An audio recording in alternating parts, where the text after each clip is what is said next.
Hi అండి అందరికీ. మేము ఈరోజైతే బెంగుళూరులో ఉన్న వైకుంఠ హిల్స్‌కి అయితే వెళ్ళాము.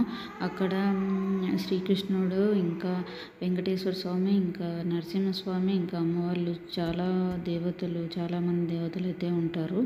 మేమైతే ఇప్పుడు ఫస్ట్ స్టెప్స్ అయితే ఎక్కి లోపలికైతే వెళ్ళాము. గుడి లోపల మొబైల్స్ అయితే అలౌ చేయనీయట్లేదు.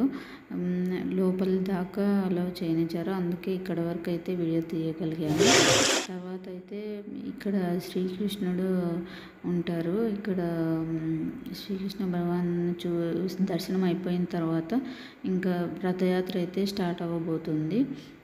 ఇప్పుడు ఇక్కడైతే జనాలు అయితే ఫుల్గా వచ్చారు. ఎందుకంటే ఈరోజు రథయాత్ర కాబట్టి జనాలు ఫుల్గా ఉన్నారు.